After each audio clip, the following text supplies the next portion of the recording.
semua, seiring berjalannya waktu, UMKM di Indonesia terus meningkat. Akan tetapi, jumlah UMKM yang melakukan pendaftaran hak kekayaan intelektual masih sangat minim. Hal ini dikarenakan masih banyak masyarakat yang kurang pengetahuan terkait cara mendaftarkan merek dagangnya. Maka dari itu, melalui tugas mata kuliah hukum bisnis yang dibimbing oleh Bapak Beni Zairalata, kami dari kelompok 2 ingin memberikan informasi terkait cara melakukan pendaftaran hak kekayaan intelektual. Sebelum itu, izinkan saya dan anggota kelompok saya untuk memperkenalkan diri terlebih dahulu. Perkenalkan, nama saya Lia Willianto dengan NPM 2041283. Saya Calvin dengan NPM 2041206. Saya Vanden Nelson dengan NPM 2041211. Saya Andi dengan NPM 2041183. Saya Cynthia dengan NPM 2041284. Saya Jessica Novia dengan NPM 2041040. Nama saya Venisiska dengan NPM 2041002. Tanpa memperpanjang waktu, langsung saja kita nonton tutorial mendaftarkan hak kekayaan intelektual. Pendaftaran hak kekayaan intelektual dapat dilakukan dengan dua cara, yakni secara offline maupun online. Berikut adalah langkah-langkah melakukan pendaftaran hak kekayaan intelektual secara offline.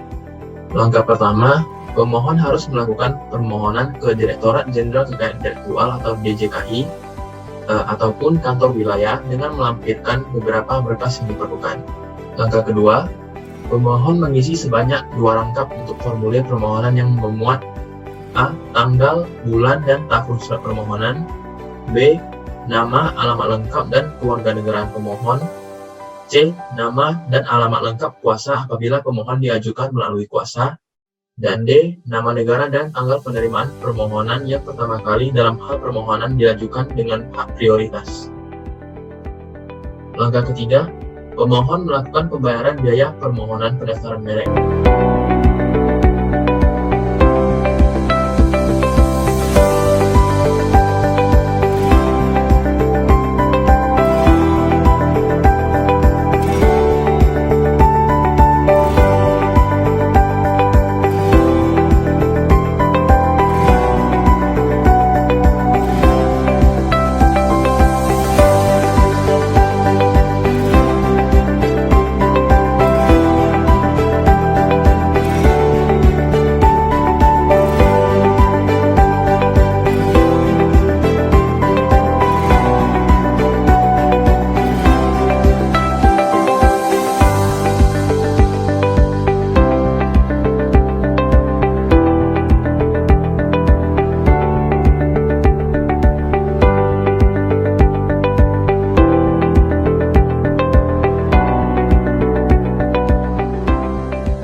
Langkah keempat, surat permohonan pendaftaran hak merek dilampiri sejumlah dokumen yaitu A. Fotokopi KTP yang dilegalisir. Apabila pemohon berasal dari luar negeri, maka harus memilih kedudukan di Indonesia dan bisa menggunakan alamat kuasa hukum. B. Fotokopi akte pendirian badan hukum yang telah disahkan oleh notaris apabila pemohon atas nama badan hukum. C. Fotokopi peraturan pemilikan bersama apabila pemohon mengajukan lebih dari satu nama. D. Surat kuasa khusus apabila permohonan pendaftaran dikuasakan. E. Tanda pembayaran biaya pemohonan. F. 10 helai etiket merek dengan ukuran maksimal 9x9 cm dan minimal 2x2 cm. G. Surat pernyataan bahwa merek yang didaftarkan adalah miliknya. Apabila persyaratan telah terpenuhi, pemohon akan mendapat tanggal penerimaan. Kemudian, 15 hari setelah menerima tanggal penerimaan, permohonan merek yang pemohon ajukan akan diumumkan dalam tahap publikasi selama 2 bulan. Pihak yang merasa keberatan dapat mengajukan oposisi terhadap pengajuan permohonan tersebut. Apabila ada keberatan, maka pemohon merek berhak mengajukan sanggahan dalam waktu paling lama 2 bulan sejak tanggal pengiriman salinan keberatan. Sedangkan apabila tidak ada sanggahan, maka permohonan akan memasuki masa pemeriksaan substantif. Tahap ini akan menentukan apakah merek yang dimohonkan dapat didaftarkan atau tidak, di mana waktu yang dibutuhkan hingga keputusan keluar yaitu paling lambat dalam waktu 150 hari sejak dimulainya masa pemeriksaan substantif. Apabila permohonan merek ditolak, kamu dapat mengajukan banding. Apabila permohonan merek disetujui, DJKI akan menerbitkan sertifikat pendaftaran merek. Terkait surat-surat yang diperlukan seputar hak kekayaan intelektual merek, dapat teman-teman klik website berikut yang sudah tersedia di kolom deskripsi. Nah, selain secara offline tadi, kita juga bisa mendaftarkan hak kekayaan intelektual ini secara online melalui website dgip.go.id. Nah, untuk mendaftarkan kita boleh langsung ke merek.dgip.go.id. Nah, di sini kita akan diarahkan untuk login menggunakan username dan password yang sudah dibuat. Nah, jika teman-teman belum memiliki username dan password, teman-teman boleh langsung ke daftar di sudut kanan atas ini. Nah, di sini akan dimintai data yang akan kita buat, itu email, kemudian password.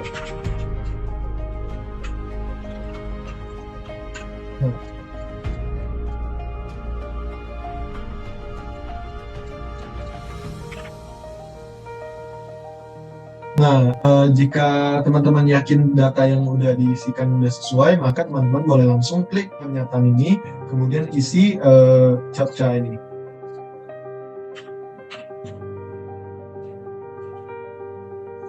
Nah, kemudian akan muncul konfirmasi seperti ini. Jika teman-teman benar-benar yakin, kemudian teman-teman boleh klik ya. Nah, jika teman-teman sudah mengklik ya, maka akan di-email konfirmasi oleh DJKI untuk email kita tadi. Maka jika teman-teman sudah menerimanya, teman-teman boleh langsung klik aktivasi akun. Nah, jika sudah mengklik aktivasi akun, maka teman-teman bisa menggunakan username dan password yang sudah dibuat tadi.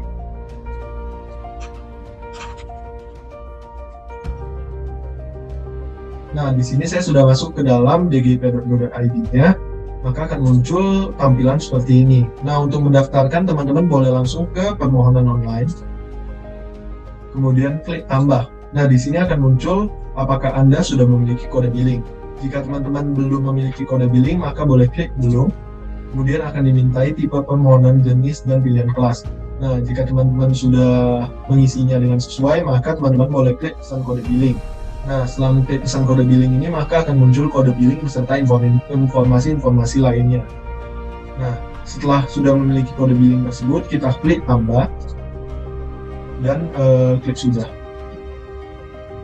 Nah, di sini terdapat 8 step dari permohonan online ini. Yang pertama adalah informasi general. Nah, di sini teman-teman diminta untuk mengisi tipe kode billing yang sudah kita buat tadi, asal permohonan, jenis, tanggal pembayaran, jumlah pembayaran, dan jumlah kelas. Nah, jika data-data sudah diisi dengan benar, teman-teman boleh klik simpan dan lanjutkan untuk melanjutkan ke bagian kedua, yaitu pemohon. Nah, di sini berisi data dari teman-teman semua, yaitu sebagai pemohon. Nah, di sini akan dimintai data seperti nomor KTP, nama pemohon, kewarganegaraan, jenis pemohon, negara, dan lain sebagainya. Pastikan teman-teman mengisi data ini dengan benar ya. Nah, jika sudah diisi dengan benar, kemudian klik simpan dan lanjutkan untuk melanjutkan ke bagian puasa. Nah, pada bagian ini, jika teman-teman mengisi nomor konsultannya konsultan KI, maka data-data yang lainnya akan terisi secara otomatis. Jika sudah sesuai, klik simpan dan lanjutkan untuk melanjutkan ke bagian 4, yaitu prioritas. Nah, di prioritas ini, jika teman-teman adalah pengguna hak prioritas dari negara kita sendiri, yaitu Indonesia, maka bagian ini tidak perlu diisi. Namun jika teman-teman menggunakan hak prioritas dari negara lain, maka teman-teman perlu mengisi data prioritas ini. Nah, berikutnya kita klik simpan dan lanjutkan untuk melanjutkan ke bagian 5, yaitu merek. Nah, pada bagian ini kita akan mengisi data-data terkait merek yang kita ajukan ini. Terdapat data tipe merek, label merek, dan lain sebagainya. Nah, jika teman-teman sudah mengisi sesuai dengan yang diminta, maka teman-teman boleh klik simpan dan lanjutkan untuk melanjutkan ke bagian 6, yaitu kelas. Nah, di bagian ini kita akan diminta untuk mengisi kelas produk yang kita mohon untuk dijadikan hak kekayaan intelektual kita. Nah, di sini teman-teman boleh klik tambah. Nah, maka akan muncul permintaan seperti ini. Jika teman-teman bingung mengenai informasi kelas ini, maka teman-teman boleh langsung ke website skm.dgip.go.id. Nah, di sini dapat kita lihat kelas 1 itu adalah produk-produk apa, kelas 2 itu produk-produk apa. Nah, jadi dengan ini teman-teman bisa tahu nih produk yang teman-teman daftarkan ini termasuk kelas berapa. Nah, jika teman-teman sudah mengisinya dengan sesuai, maka klik pilih. Nah, kemudian centang bagian ini. untuk mengkonfirmasi bahwa data yang teman-teman isikan sudah benar. Nah, kemudian teman-teman boleh klik simpan dan lanjutkan untuk melanjutkan ke bagian 7 yaitu lampiran. Nah, di sini akan diminta lampiran-lampiran data untuk mendukung proses permohonan ini. Nah, akan dimintai data yaitu tanda tangan, kemudian dan data-data selain tanda tangan. Nah, file yang diupload juga harus sesuai dengan syarat di sini, yaitu untuk file tanda tangan dengan upload format JPG atau JPG. Sementara untuk file-file selain tanda tangan hanya berformat PDF. Kemudian teman-teman simpan. Nah, kemudian teman-teman klik simpan dan lanjutkan untuk melanjutkan ke bagian terakhir yaitu resume. Nah, pada bagian ini dapat kita lihat informasi-informasi mengenai permohonan yang sudah kita ajukan tadi. Nah, teman-teman bisa mengecek informasi-informasi tadi sekali lagi di sini. Nah, jika sudah teman-teman rasa benar, maka teman-teman boleh klik selesai. Nah, kemudian di sini terdapat konfirmasi, kita klik ini. Kemudian jika ada pesan yang ingin disampaikan, boleh diklik di sini. Nah, jika sudah, maka teman-teman boleh klik iya. Nah, jika teman-teman sudah klik iya, artinya permohonan ini sudah diajukan. Dan teman-teman bisa mengecek apakah permohonan ini sudah berhasil diajukan atau belum melalui bagian sini. Kembali ke permohonan online, dan di bagian sini. Jika sudah berhasil, maka permohonan tadi akan muncul di sini. Namun jika tidak berhasil, maka permohonan tidak akan ada di bagian sini. Nah, sekian cara permohonan online dari saya. Terima kasih. Nah teman-teman, di zaman yang serba teknologi ini, kalian udah bisa mendaftarkan hak cipta itu melalui online. Jadi bagi kalian para pemilik sebuah karya hak cipta, udah seharusnya kalian menjaga dan melindungi dengan cara mendaftarkan hak ciptanya. Permohonan ini bisa dilakukan secara offline maupun online. Kalian dapat langsung mengunjungi Kanwil atau DJKI maupun mendaftarkannya melalui website yaitu merek.dgip.go.id.